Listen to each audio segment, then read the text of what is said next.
इतना जबरदस्त हमारे ऊपर बम्बारमेंट फायरिंग हुआ, हम ऐसी कंडीशन, ऐसी परिस्थिति में थे कि एक कदम आगे रखते हैं तब भी हमारी मौत है, और एक कदम पीछे रखते हैं तब भी हमारी मौत है।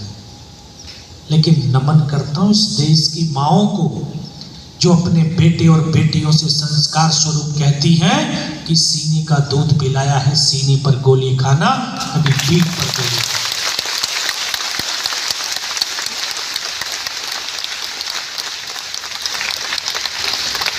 आज अपने माँ के वक्तव्य को सार्थक करने के लिए हिंदुस्तान के बेटे और बेटियां अपने सीने पर गोली खाते हैं, कभी पीठ पर गोली नहीं खाते। मेरे नौजवान साथियों, कभी भविष्य में किसी सैनिक का पार्थिव शरीर देखने का सौभाग्य मिले तो उसके कफन को उठा के देखना, उसके सीने पर गोलियों के निशान होंगे, कभी पीठ पर गोली का निशान नहीं।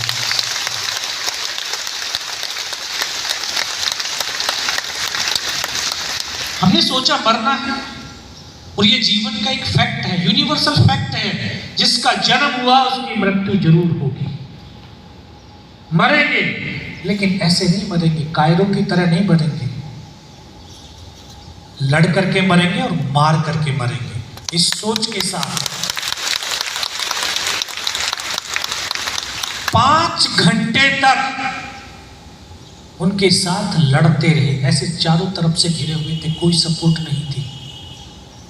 इधर भी पाकिस्तान के सैनिक, इधर सामने भी, ऐसे भी चारों तरफ से घिरे, बीच में हम थे, लेकिन घबराए नहीं, हिम्मत के साथ, साहस के साथ लड़ते रहे।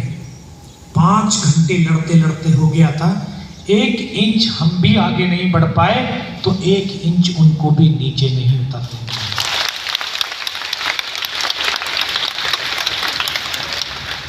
और फिर वो पल भी आए, वो दृश्य जो आज आप फिल्मों के अंदर देखते हैं कि गर्दनें कटती हैं और धड़ चलते हैं। मैंने उन पलों को जिया है, उन पलों को देखा है।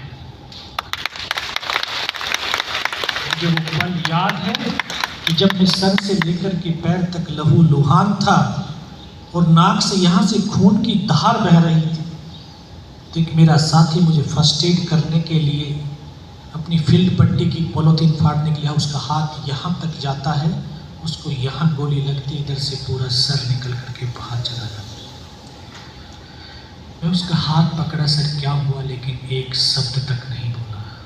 मेरी ऐसी बगल में बैठा हुआ दूसरा साथी था, उसके मुख से आखिरी शब्द क्या यही निकलता है, उसको सीने में गोलियां लगती, यहाँ से पूरा फट करके पूरी खून की फुहारे से ले गया था। एक साथी और आगे बढ़ता है, वहीं पर एक आटे का बम गिरता है, उसकी यहाँ से गर्दन कट करके जमीन पर गिरती है, और किस तरह से वो जमीन पर गिर करके उछलती है उसमें शब्दों में बयां नहीं किया जा सकता। बिना सिर के वो धड़ 2 कदम तक चलता है, फिर गिर जाता है। एक और साथी फिर आगे बढ़ा, फिर एक बम गिरता है, उसके दोनों हाथ दोनों पैर कट जाते हैं।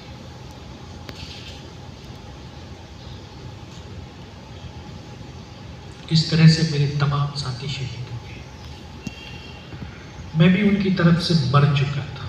40-50 पाकिस्तानियों की टोली वहां थी, झुंड था। कि कमांडर था, उसने बोला कि इनको रिजेक्ट तो करो, इनमें से कोई जिंदा तो नहीं है। मैं बेहोश था, लेकिन इतना बेहोश नहीं था कि उनको देख ना सकूं या सुन ना सकूं। देख सकता था, सुन सकता था। वो आकर के हमारे जवानों की बॉडियों में जब गोलियां मारते थे तो बॉडियां ऐसे उछलती थी ऊपर की तरफ। इन आंखों से देख भी रहा था, सह भी रहा था।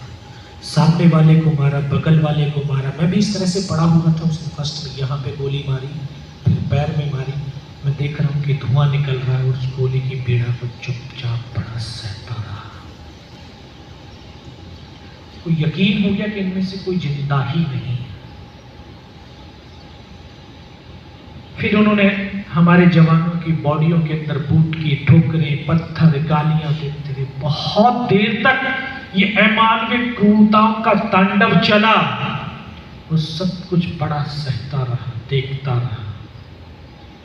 बेबस था, लाचार था, लेकिन हताश और निराश नहीं था। बहुत देर के बाद फिर उनके कमांडर ने बोला इनके हथियार उठा लो और नीचे जो हिंदुस्तान का पोस्ट है उसके ऊपर हमला कर डाला। जब हमले वाली बात मेरे कानों तक पड़ी तो मुझे लगा कि आज तो मेरी पूरी टीम शहीद हो जाएगी। तब ऊपर वाले से एक ही प्रार्थना करी कि मुझे इतने जिंदा रख देना कि मैं अपने साथियों तक सूचना दे सकूं। और ये निस्वार्थ भाव और सच्ची श्रद्धा के साथ अगर हम अपने ईश्वर को, अल्लाह को, वाहिगुरु को याद करते हैं तो वो शक्ति सामने प्रत्यक्ष रूप से आपको जो है ना हेल्प करने के लिए खड़ी होगी। इसका भी प्रमाण मैं बताऊं, क्योंकि हमें भगवान के प्रति श्रद्धा तो है, आस्था तो है, लेकिन पूर्ण रूप से समर्पण नहीं है। तब तक मन और मस्तिष्क के अंदर एक विश्वास पैदा किया कि अगर इन्होंने मेरे सर और सीने में गोली नहीं मारी, चाहे मेरा हाथ पैर दोनों ही काट करके क्यों ना ले जाए, मैं उफ तक नहीं करूंगा और मैं जिंदा भी रहूंगा। और नौजवान साथियों, उसी विश्वास की बदौलत आज आपके सामने भी खड़ा हूं।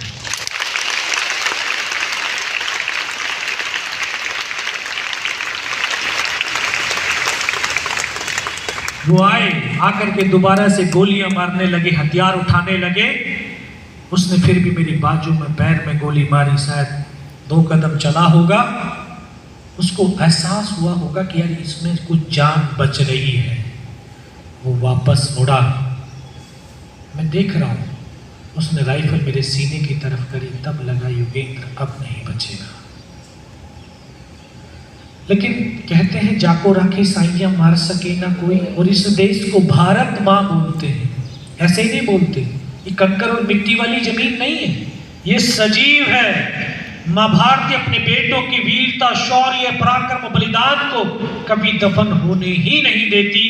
किसी न किसी एक को जरूर माध्यम चुनती है।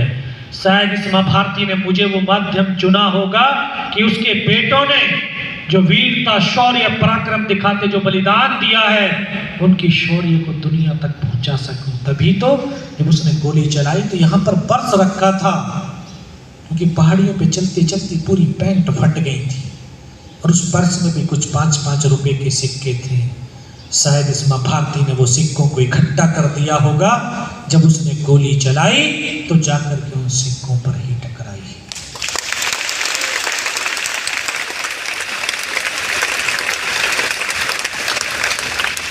उस गोली के धक्के से, प्रेशर से, पावर से मुझे खुद आभास हुआ कि मैं मर गया। पाकिस्तान का दूसरा जवान आया होगा, उसने मेरा हथियार उठा करके शायद जा रहा होगा, उसका पैर मेरे पैर से टकराया। एकदम से मुझे चेतना आई, मुझे लगा यार मैं तो जिंदा हूं। तब एक अंतर्मन से आवाज है कि योगेंद्र अभी तक नहीं मरा तो अब मरेगा भी नहीं।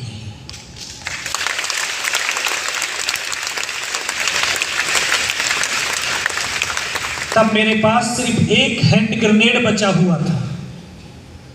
मैंने पल भर में अपने उस हैंड ग्रेनेड को निकाला, उसकी पिन निकाल करके उसके ऊपर ऐसे फेंक दिया। तो कोट के अंदर हुड लगे हुए थे, वो ग्रेनेड उसके हुड के अंदर जा गिरा, और जब तक वो ग्रेनेड को निकाल पाता, ग्रेनेड फट गया। उसका यहाँ से पूरा सर उड़ा और वो हमारे ऊपर ही ऐसे आकर के गिर गया।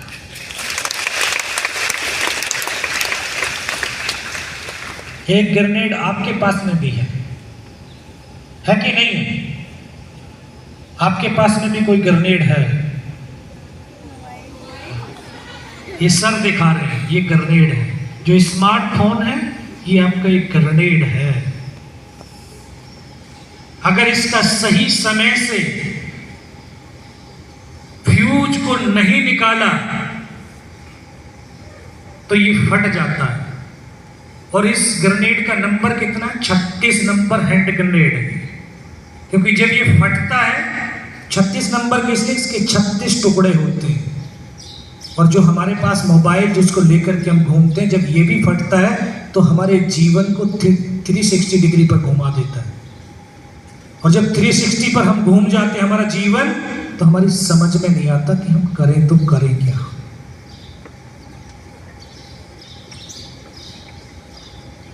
इसको जितना आप इसके फ्यूज को निकाल करके रखेंगे, उतना ही आप अपने मन मस्तिष्क को शांति से रख सकते हैं। और जो शुरुआत में कहा कि जहां शांति होती है वहीं उन्नति होती है। सिर्फ कंधा कंधा हिला, लेकिन एक हाथ ठीक था, एक हाथ से राइफल को उठाया और वहां से फिर ऐसे फायरिंग किया, 4-5 पाकिस्तानियों को और मौत के घाट उतारा। बाहर था, एक हाथ टूट करके बिल्कुल लटक चुका था, फिर भी खिसकता रेंगता फायर करता हुआ उनके पीछे गया। और 4-5 मीटर जाने के बाद देखता हूं सामने तो उनका लंगर चल रहा है, उनके लिविंग टेंट लगे हुए हैं, उनके वेपन के डिप्लॉयमेंट है, और वो सब कुछ छोड़ करके भागते हुए चले जा रहे हैं। बहुत देर वहां पर पड़ा रहा, फिर मन के अंदर वही पागलपन, वही सोच कि नहीं यार, अपने साथियों को बचाना है। यहाँ कौन सा पी चल रहा है?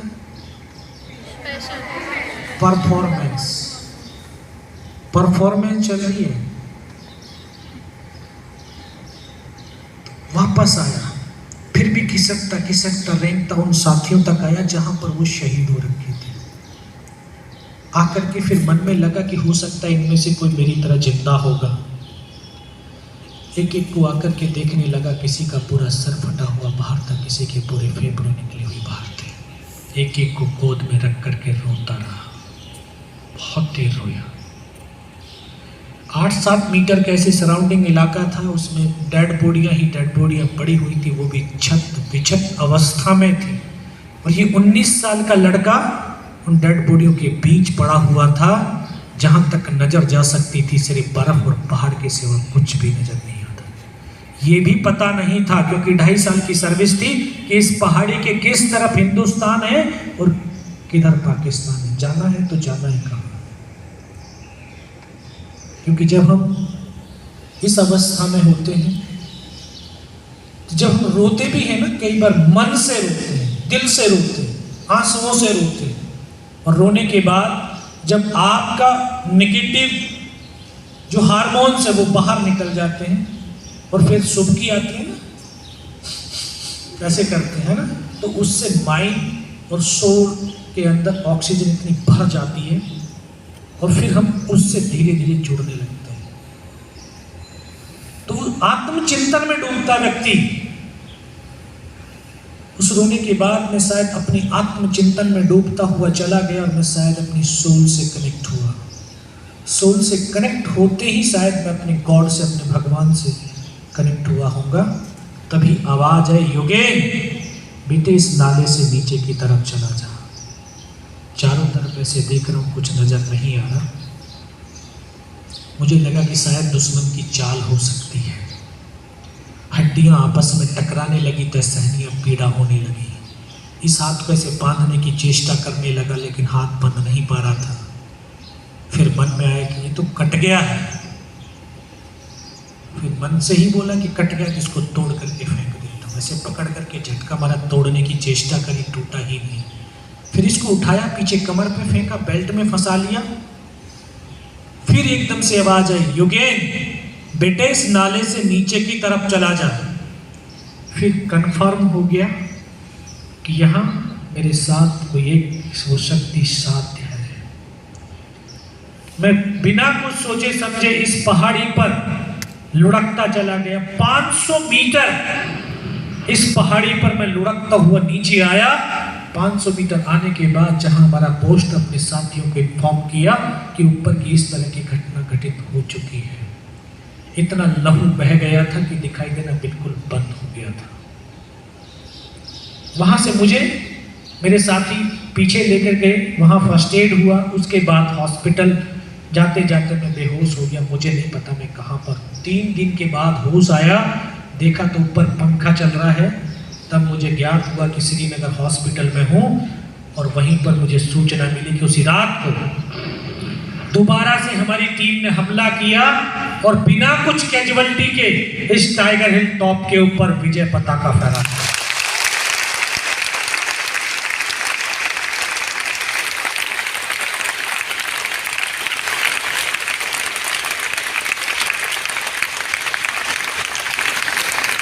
टाइगर हिल की जीत के बाद कारगिल युद्ध का युद्ध हो गया, सीज फायर हो गया।